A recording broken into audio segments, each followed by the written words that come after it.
Hey Dave, how's it going? Thanks. I'm Andrew. I use a friend's account, so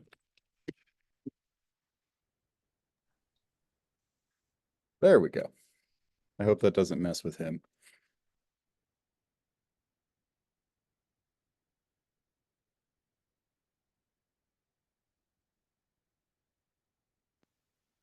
I got sweet Bitmoji. What's up, Andre? Oh, it's nice to see people. Hi. I'm still at work, like still getting all this stuff for this, like just up and ready. But sense. And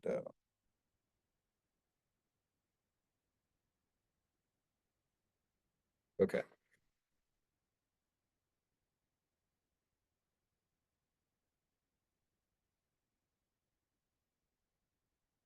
I still have like that kind of anyone else teach like who taught during deep COVID? Dude, yeah. Anyone, is anyone else like on a Zoom call getting flashbacks? Just every time. Like, oh boy. Here we go. Let's do that. All right. I can see that, right? Do I have that right? Beautiful.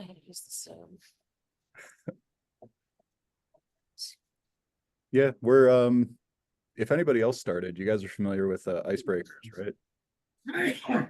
Just kidding. Yeah, just in the chat, just share a rose, which is something that's blossomed in your life, a bud, something that's about to grow, and thorn, maybe something that's a little painful. Oh, cool.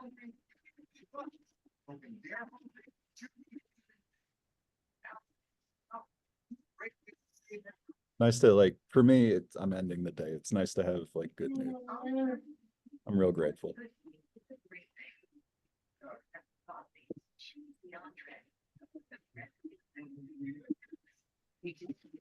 Bowie. I'm on his call.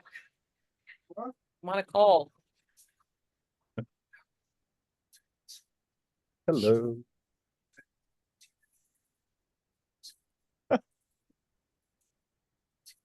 Uh,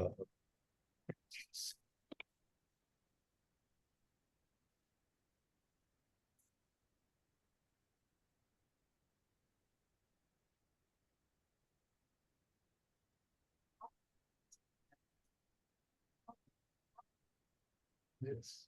Oh man. All right.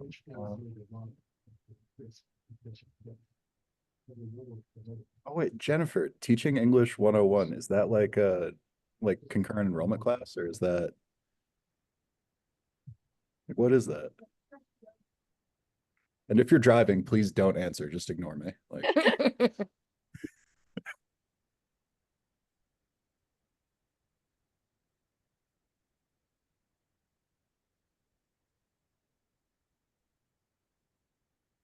50 more students? Blah.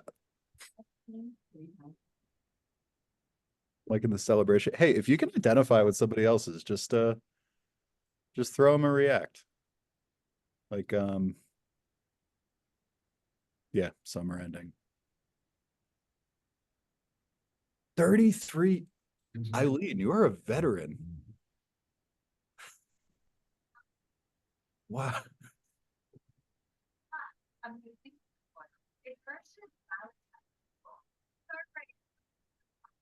Right. Kenny, congrats on the first year of third grade. And for the newborn grandson. You got some beautiful things blossoming.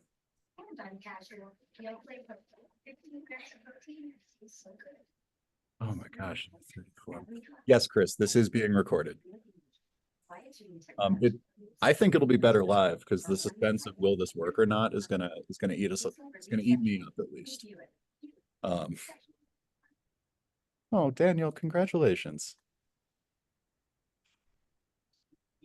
This is beautiful.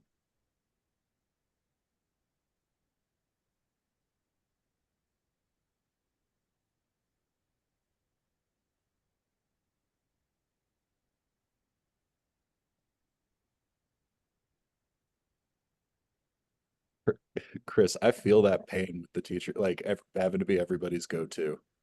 That was that's actually why I was so grateful for co-grader last year. I was also the union rep. Mm. But you learn a lot of good tea if that's your thing.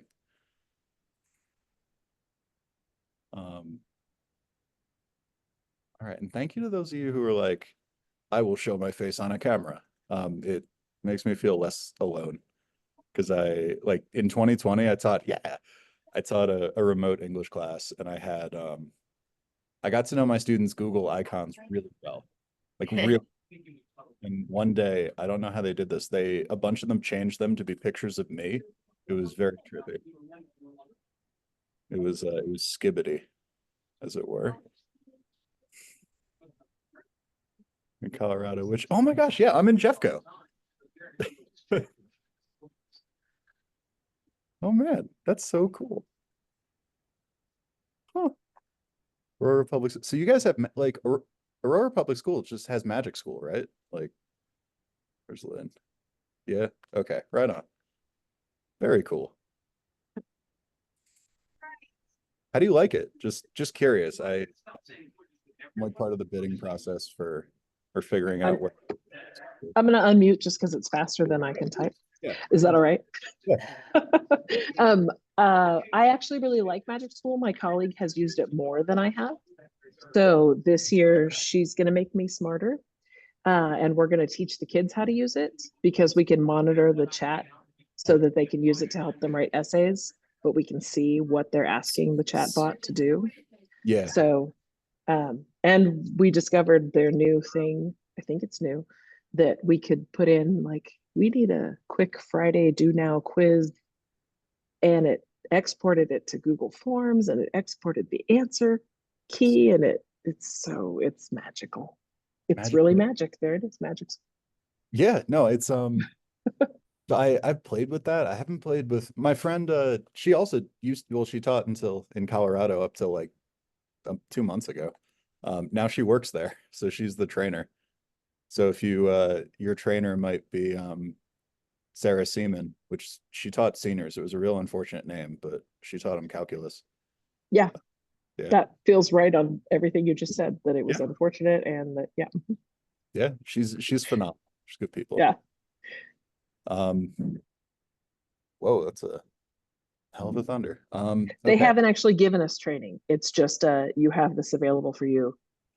Go. So that's what we've been doing. gotcha. That's fair. Just like a quick poll, and you can thumbs up or react. I think the reactions are on. Hey, Aleph, are the reactions on? Is that a button we can? No, that's an emoji keyboard. It's been a minute. Reactions are on at the bottom. All right, cool.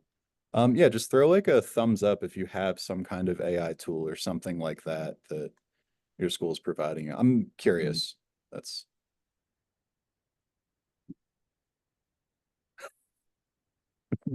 I saw that one. Okay. All right, right on. I agree with whoever said toxic positivity. And it's it's 4:35, so we're gonna get going pretty soon, but I just wanna like highlight Faith's comment. Uh I agree. Where is it? Hoping to grow my skills in co-grader. We're hopefully going to.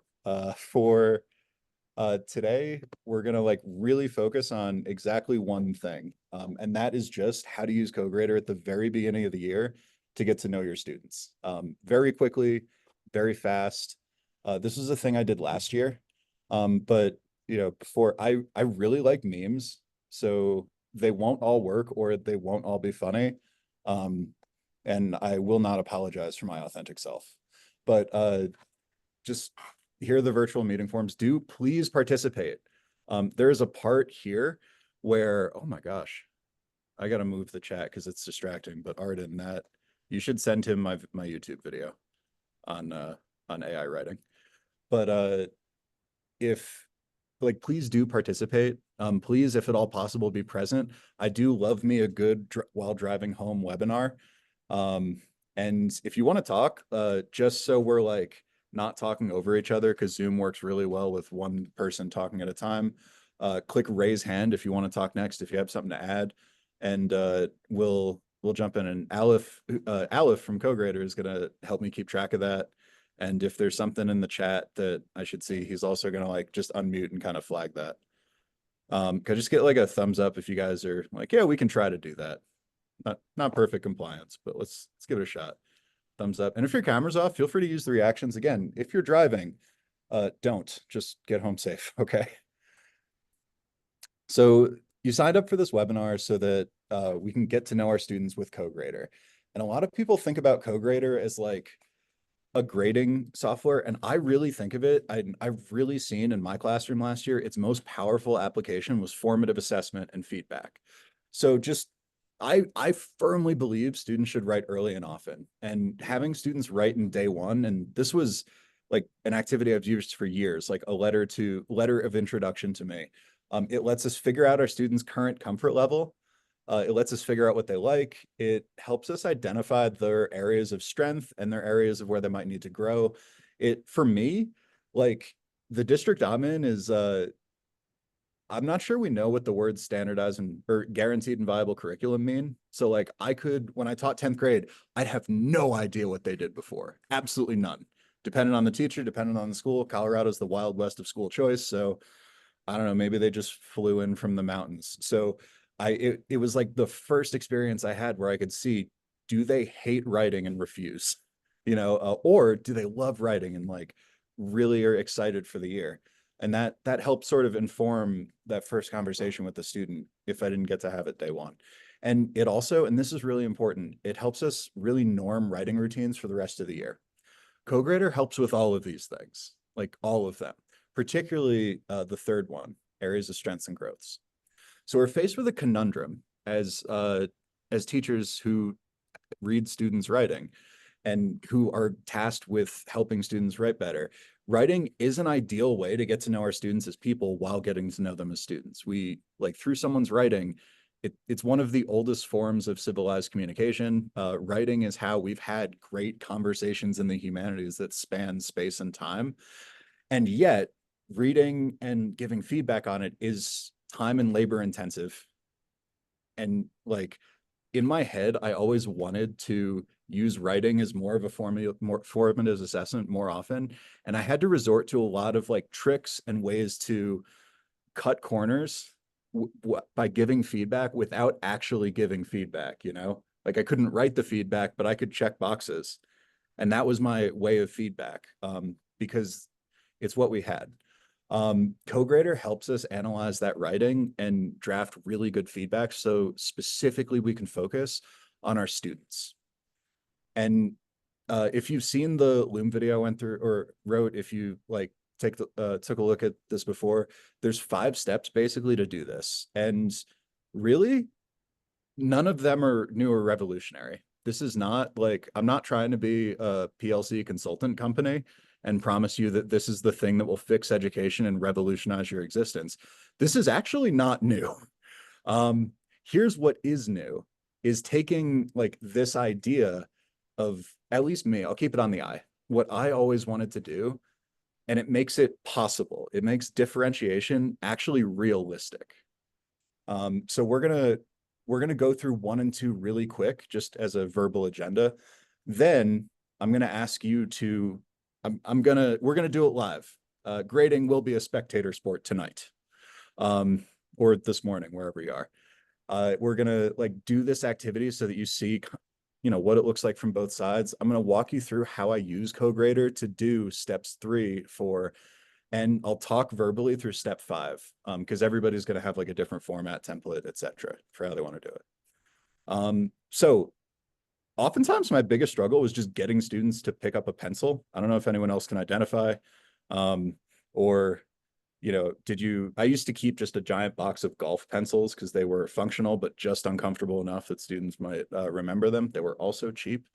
but if we can create a safe, low stakes writing environment, like it increases the number of entry points and reduces the perceived risk for students so that it's easier to start, right? And we do that by writing regularly. When we do stuff a bunch of times over and over again, a lot of times it's easier to start, except for laundry for me, specifically folding. Number two is offer a variety of low pressure tasks. And I have resources, I'm just going to share that with you, but like there's no reason we need one standard writing prompt for the whole class every time. We can offer 3 if we wanted.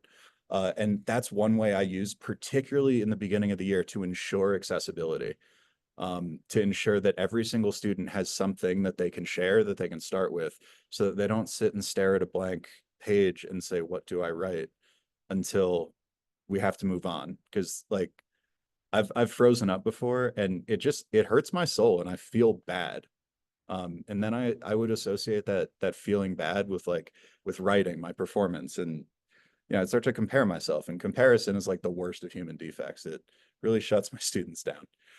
And then fourth is like, let students share their writing, low stakes, and all, like starting low, just like with circle questions or with getting to know each other, or when you get to know new coworkers, like I am in a new role. I don't just start with the oversharing. You start smaller and build up to it as you gain some trust. Step 2 is assign engaging student-centered writing activities. The first writing assignments, and I firmly believe this, like the first assignment has to be these things, because if you get one chance at a first impression. So it's got to be accessible for every student, safe for every student, and authentic for every student. So, and you guys can see the whole window. So when I change it, you can see the things, right? I set that up right. Beautiful. Let's just zoom to fit. That's not the button. That's the button. So like, and this is part of the resource pack I'm going to send out. What I do is make the directions really big because students believe with writing size matters. And my sophomores would always laugh at that joke and think that I wasn't intending to make one. But I want to get to know you as a writer and learner. And the best way for me to do that is to read a few paragraphs you're writing. And I would be real clear on that. So then choose one of the prompts to respond to. Shoot for 2 paragraphs. And I would give them more than 7 minutes. When we do this, if you write less than that, it's really okay. It's for demonstration purposes. You can use these sentence starters. So then I would give kind of a topic, a variety of questions that students could start with. Then if it's still like, oh, I don't even know where to start here, because they're more concrete, more specific. And then particularly for students for whom English was not their primary language, or if they're learning, maybe they speak 12 languages, I don't know. One of the guys at co-grader speaks 7 of them or something. It's crazy. But I would give sentence starters, so you can kind of fill in the blank. And for some students, I would often remind them, as I will remind you, a lot, like Google allows you to click tools and type with your voice. So if it's easier to just like turn your mic off and talk, you can do that. Writing doesn't always take the form of fingers on a keyboard. I also, to come up with new writing prompts, and this is in the resource pack too, I have a giant, I have like a master template prompt, and then I was specific about the writing prompts. So if you want to just copy and paste that, you're welcome to. Freely, like, please steal all of this stuff if it's helpful. Teaching is too hard for us to reinvent the wheel over and over again. Then we use co-grader to analyze those writing samples. And this doesn't have to happen during class. This might be like a quick thing that you do after. But remember, we have I'm going to do as I say, not as I do tonight for the sake of time. We have to read our students' writing to know our students. Like, I firmly believe that if we offload all of our getting to know our students onto AI, we've grossly missed the point. We're using AI to replace humanity instead of to emphasize the humanities. We're working ourselves out of a job, really. Sorry, we're not working ourselves out of a job. But co-grader gives insights into students, but that's co-grader doesn't know them. AI models are fancy text predictors. We're the people who have the human relationship, and we are the people who make the decisions based on that. So just like improv and teaching, we're going to do this live. Also, like improv, please don't laugh. Yeah, some of you got it. That was good. I can't actually predict what's about to happen. Maybe OpenAI like went down, maybe something. I don't know. But we're gonna do the best we can. And I practice this. It should work. But you know, no guarantees. So I'm once again asking that you read your students' writing. And the reason I say that is because we're going to use Google Forms for this for a couple reasons. One, a bunch of you signed up with your work address, and the way most school administrator consoles are set up, it won't let you join another Google Classroom. So that's one reason, because it would be a real headache to try something and have it not work. I've absolutely been in professional learnings where that happens, and it's soul crushing. Second is just thumbs up if you have access to like the lockdown browser in Google Forms or in Google Classroom. Like you can check a slider and then students are stuck on that Google form. They can't move. Yeah. A lot of people ask me, how do I prevent AI cheating? I mean, it's not a perfect solution, but that's one easy way you can do it. It'll work for most students. They have to try to get around it.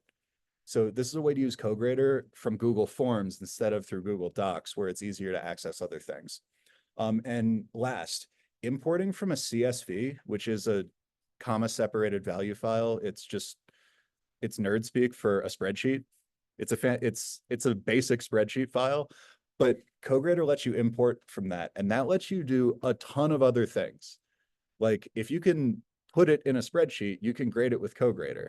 That means you're no longer limited to just Google Docs. Flipgrid's not going to exist anymore, and I'm real sad about that, because one of the things I would do is I would have students record videos in Flipgrid.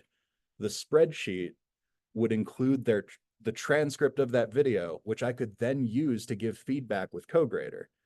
So I could incredibly quickly give feedback on students' videos, on their verbal arguments. I could do that like with them going back and forth in an asynchronous discussion. So CoGrader is really versatile when you can use this. So help me teach you by writing a quick blurb. So you can do one of two things. I'm going to put this in the chat as well. There's also, actually, as people are pulling this up, this is probably a good time to to look at the chat. So you can click the link in the chat, or you can type in this URL, or you can scan this QR code with a phone. Totally up to you.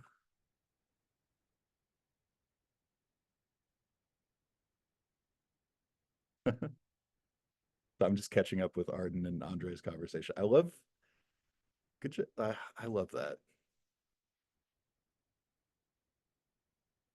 Just while you're getting there, teachers are phenomenal. I love working with teachers, especially teachers who like come to these, because I haven't met a teacher who goes to a PD after work who doesn't care. Y'all are my people, and I'm grateful. So one question I got is, besides providing insights into our students' learning, does it have the capability to identify instances where students may be using AI assistance in their writing? Yes, I believe, and Alf, correct me if I'm wrong, that the AI detector in CoGrader is included with the school plan. It will be, yes. Okay, gotcha. So there is an AI detector. What I like about CoGraders is, first, I tested it and it's more accurate than the other ones I was using in the classroom. But second, it's really important to know there are no reliable AI detectors. They simply do not exist. They're not real. What an AI detector does is it like guesses what the next most likely word that an AI would put out. But also like it'll flag if students use Grammarly. And if your students have in their IEP like assistive technology written for writing assignments and you fail them for using Grammarly, you just real hard, like you just violated federal law, and I don't want that. Like moreover, that student has a right to use that. And like if we set thresholds on AI detectors, one, they're wrong, two, it's potentially illegal, and three, it takes away our ability to talk with the student about what ethical writing means. Or what ethical AI use in writing memes. So, all right, with that in mind, I'm going to put on some music. I think I shared the volume, but I want us to just take 7 minutes just take 7 minutes and fill out that form. Okay? Like, chill out. You can flip your camera off. You can turn off your mic and dictate. Totally up to you. Just take 7 minutes.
as we wrap up, please remember to click submit or it doesn't work.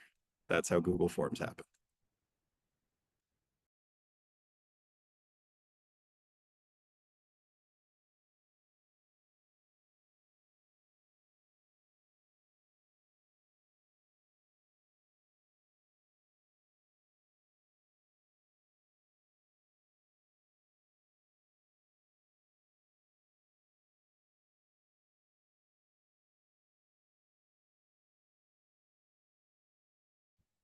Do you know how to make my Zoom screen big again? It got small. And I feel like I'm whining, sorry. Does anyone know how to make my Zoom screen big again? It got small. Double click the top I'm challenged. or double click the screen. Sometimes that works. It worked, thank you. You saved my life. Yeah, oh, I didn't know I was gonna save a life tonight. All right. Thank you, everybody. And we're gonna speed this part up. Like, this is gonna be a do what I say, not what I do thing, because I don't want you to skip the part where you get to know your students. But when people click submit, you'll see that it adds, their email, first name, last name, what you teach. I used to teach Career Explorer. Awesome. And then a place for people to start writing below. Now, and this is going to be recorded, so if you miss a thing, that's okay. What you want to do with this is download it as this one, a comma separated value. A lot of people download it as a Microsoft Excel sheet. I don't know what that is. Comma separated value. It sounds really weird, but CoGrader's a little finicky that way. Then, and I have this assignment all set up. I added different prompts, but it doesn't really matter. The goal of this is the same. The prompts, the rubric is a big part of it, but this is what it's expecting to see. I have, and this is in the resource pack, just a direct link to this rubric, so you can just click it and use it in CoGrader immediately.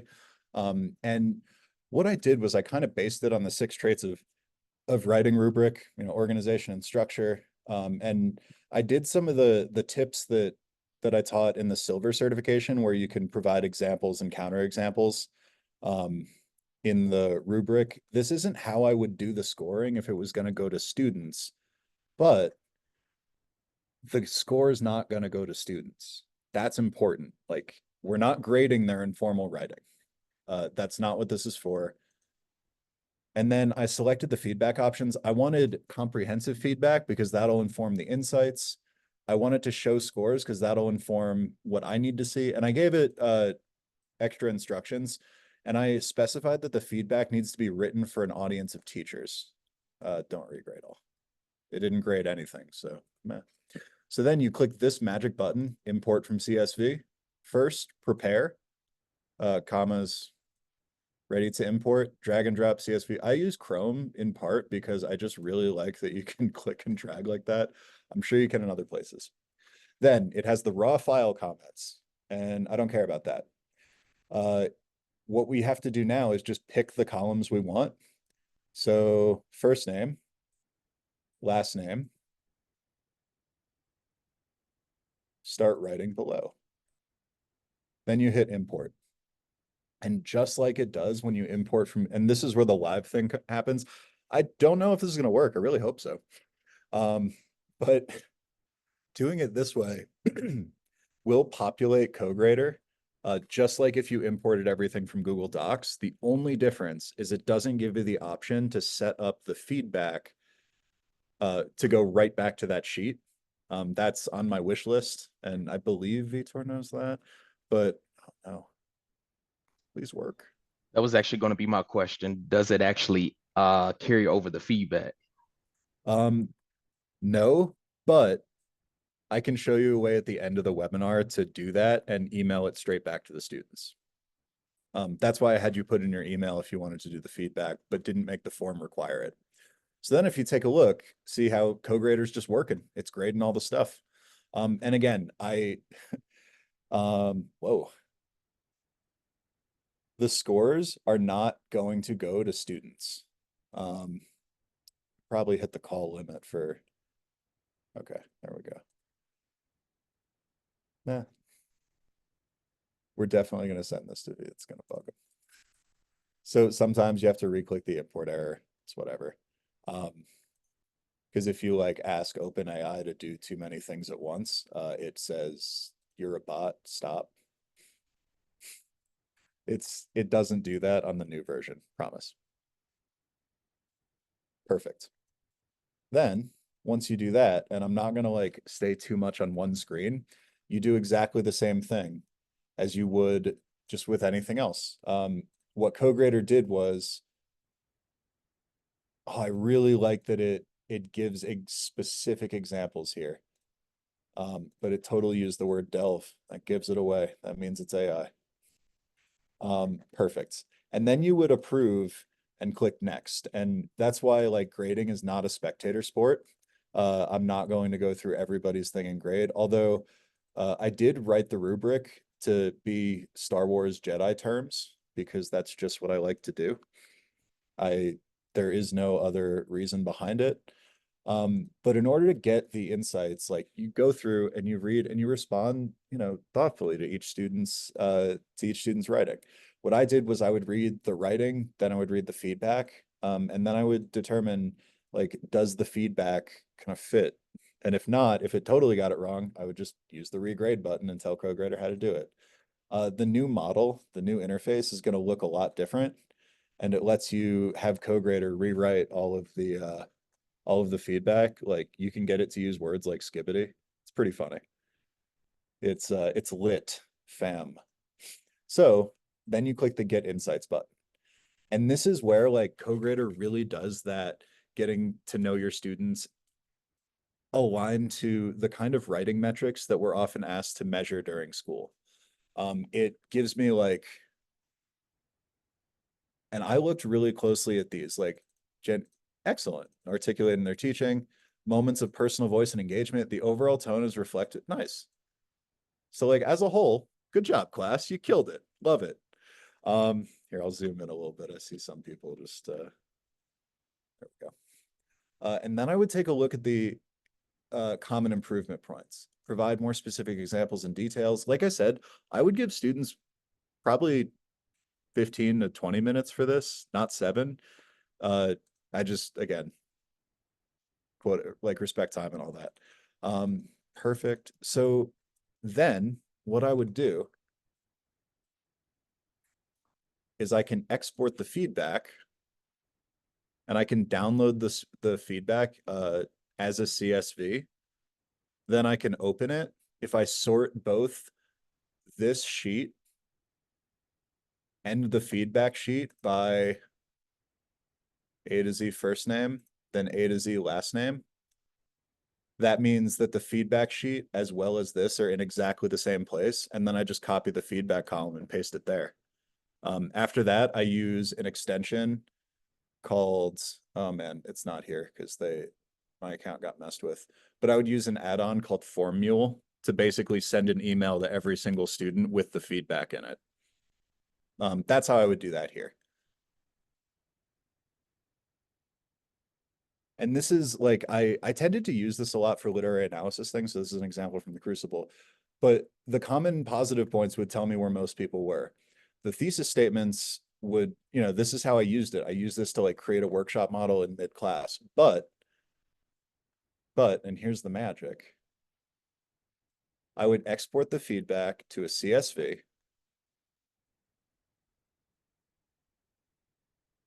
Come on. Oh, it's trying to open it in Excel.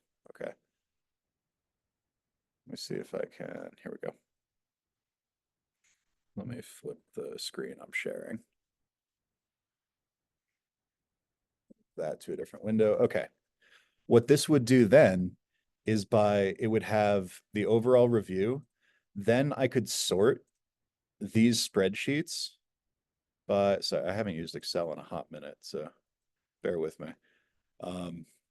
Then I would sort the spreadsheet. You could sort these numbers so that it's ranked, and you could look for each of these categories, which of your students like needed the most assistance with different parts. So you could then use that if your next unit is really focusing on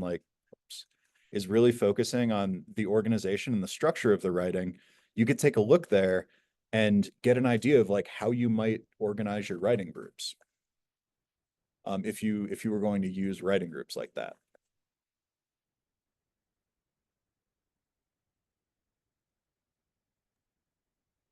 Andrew, we have a hand raised Oh, here. shoot.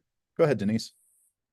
Okay, so my question is, like, since the class average was 13 out of 24, like, is that concerning? Like, I mean, me personally, I'm very disappointed in my grade, but like, I mean, we're all teachers and I want to think that we all tried. So, I mean, was it your prompts? Like, I'm just saying, if we're looking at our own class, should we as a class be concerned if that was our own class?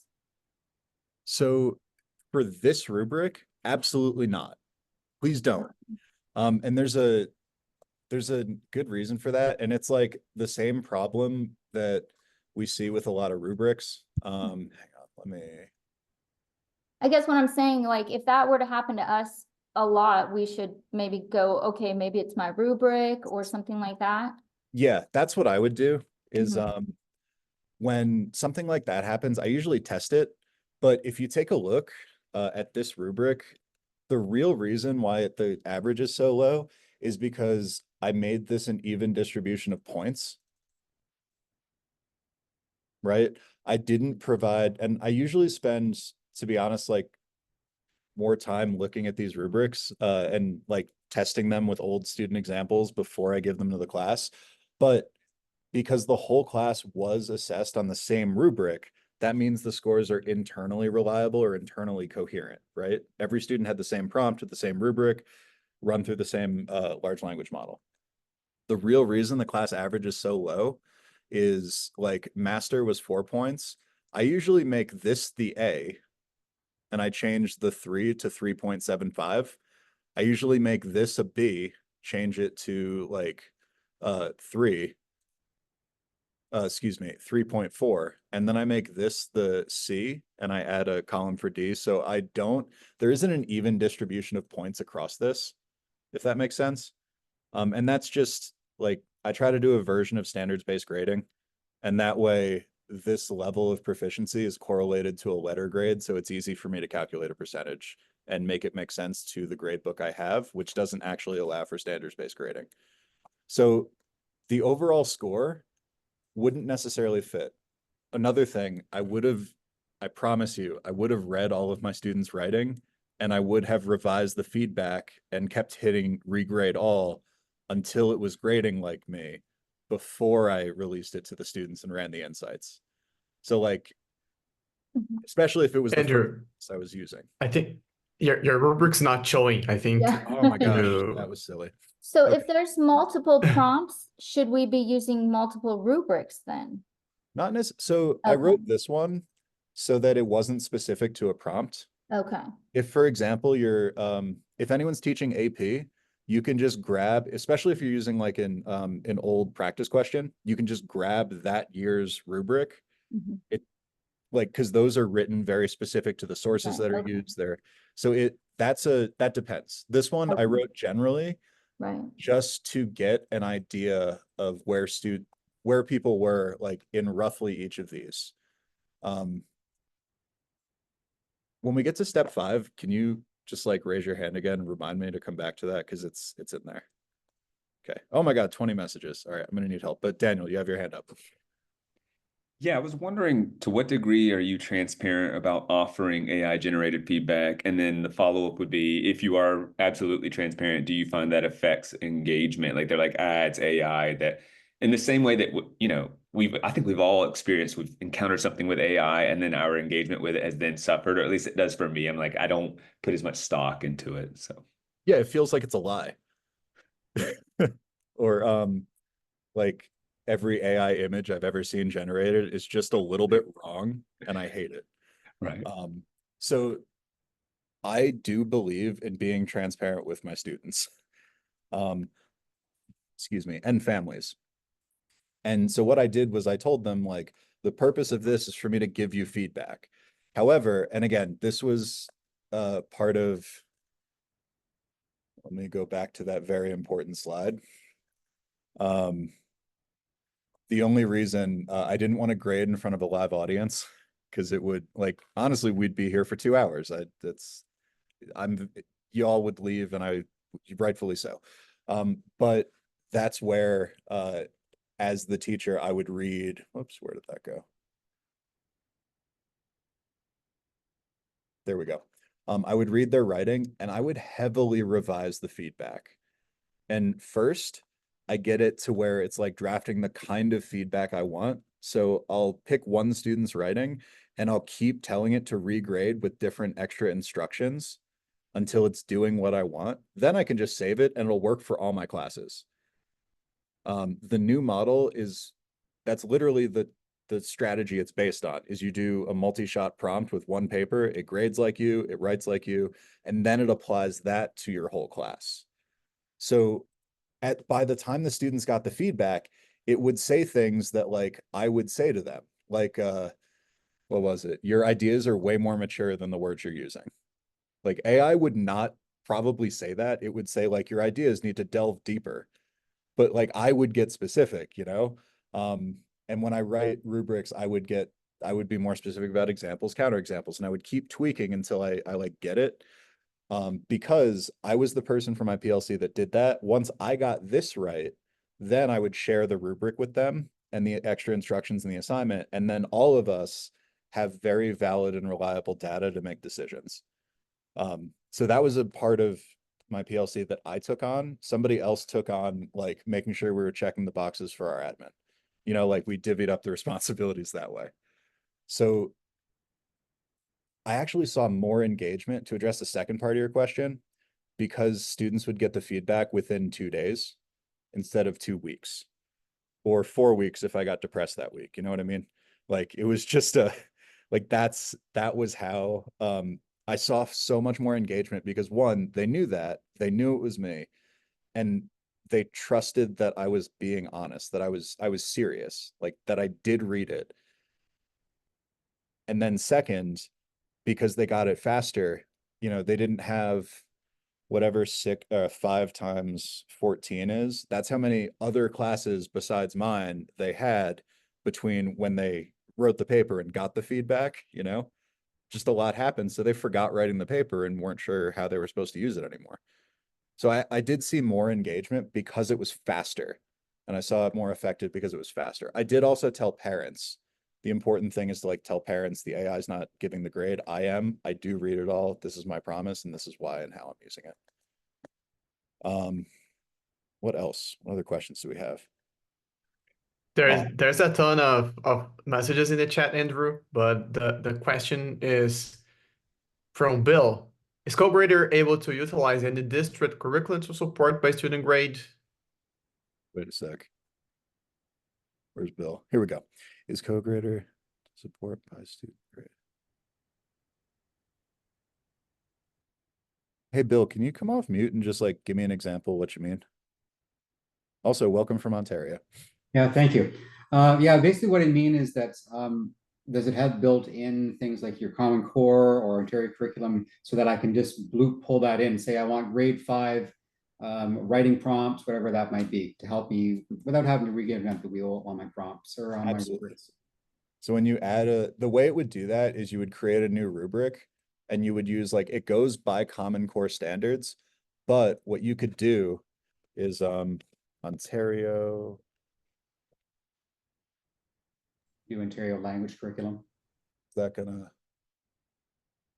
Okay, I'm just gonna pick something totally at random and copy and paste it. And I know you said language, that was a word I heard, and let's just grab grade 3 and hopefully this is the right thing. But oh wow, these are way more clicks than, I'm sorry. Well, that's our current government. It's a pain in the ass. Pardon my language. Hardly. My virgin ears. Okay. I'm just gonna grab this. I'm gonna grab this. I like this better. You would honestly, and I'm not saying this as like a corporate shill, I promise.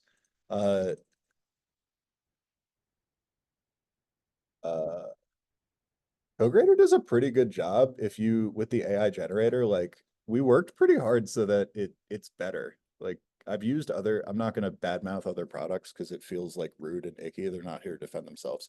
But like, you know, it does a solid job of drafting it for you. It doesn't always include the examples and counter examples when you don't.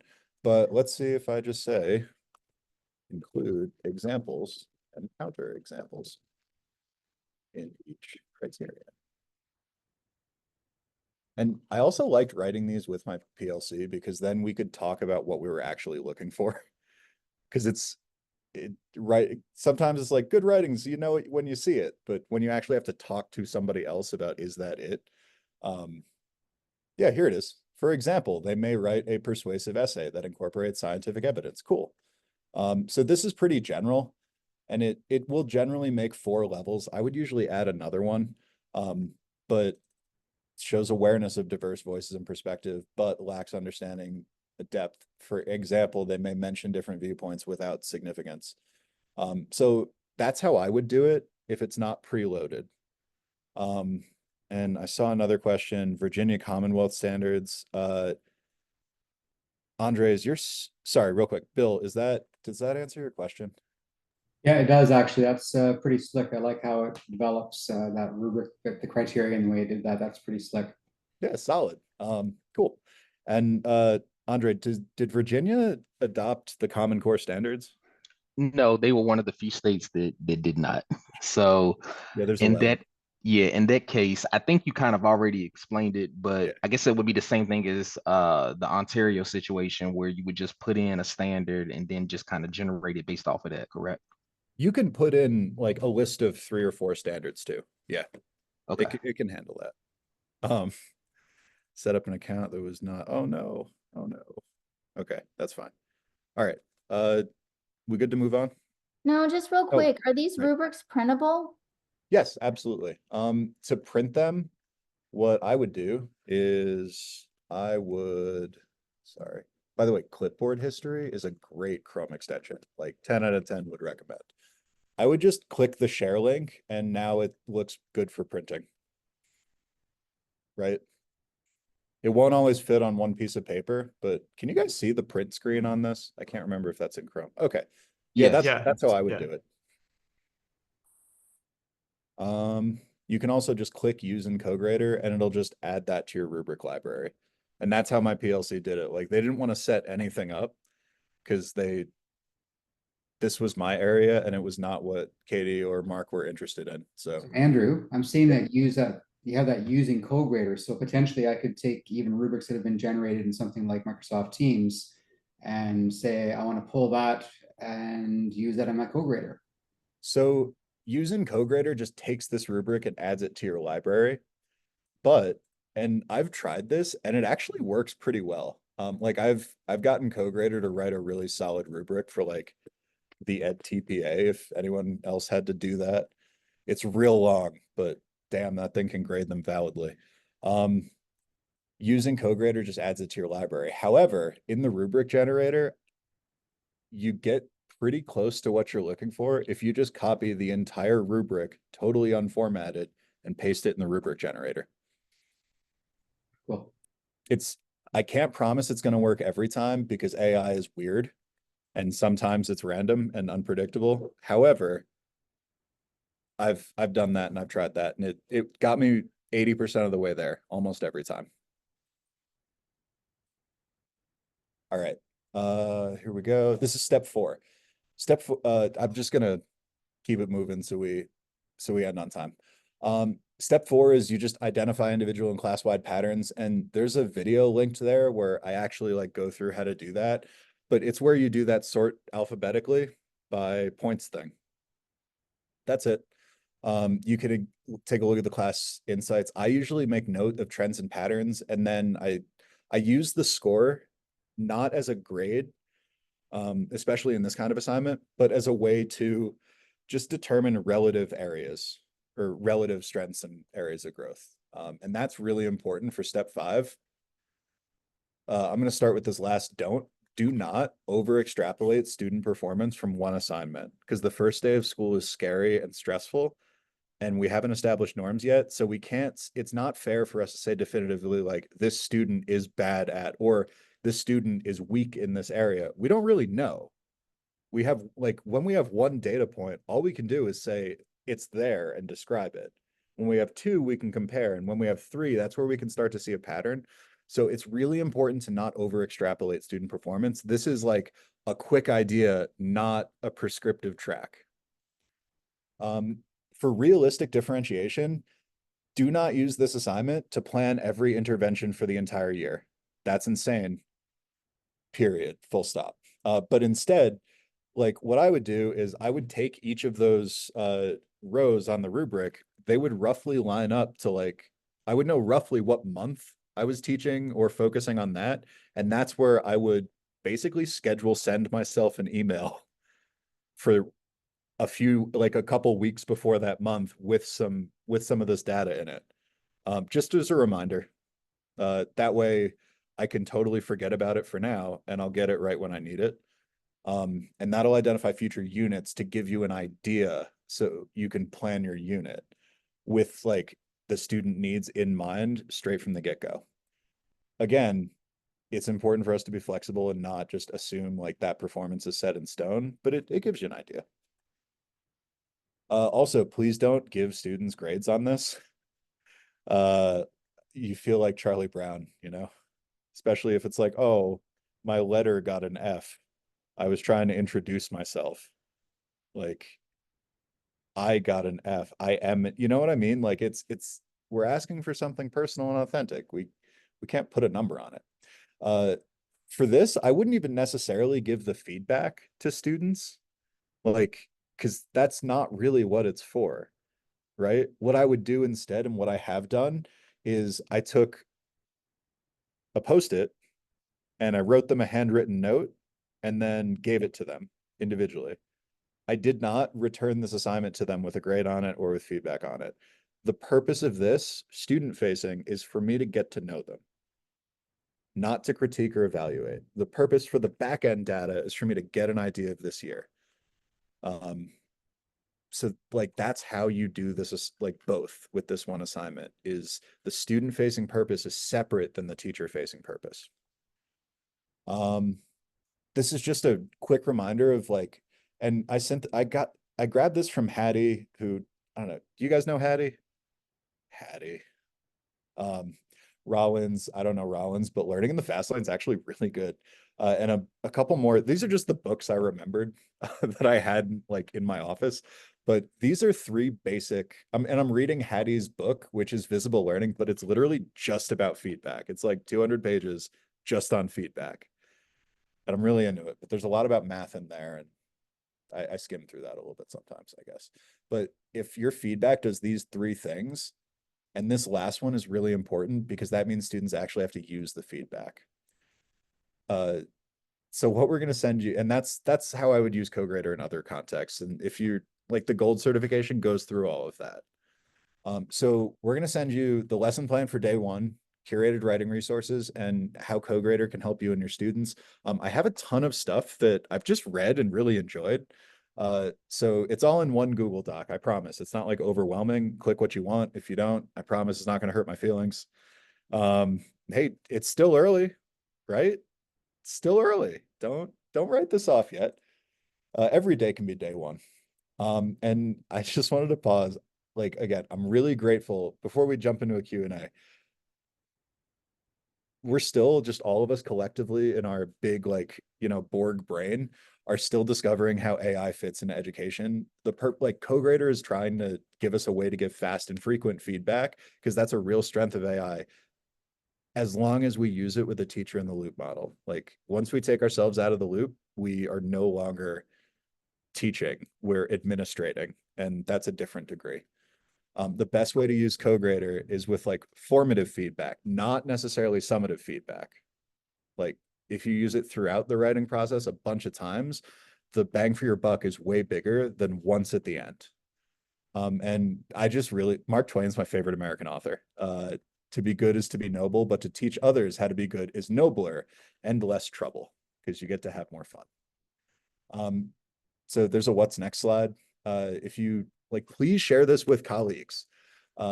We also have co-grader resources. We literally have a pitch deck to try to get your admin to pay for co-grader if you want them to. That department and school plan will include the AI detector, but like, I've done a lot of grant writing and I've gotten a lot of administrators to say yes just by like really thinking about them and what they want, not what I actually care about. And take a look at the co-grader teachers group. We're going to keep putting out more I think there's like 5 more videos in the pike just on AI grading and feedback. Check us out on Instagram, all the socials. But I'm really grateful. Thank you. And thanks to people who thanks to everybody for like participating. I appreciate it.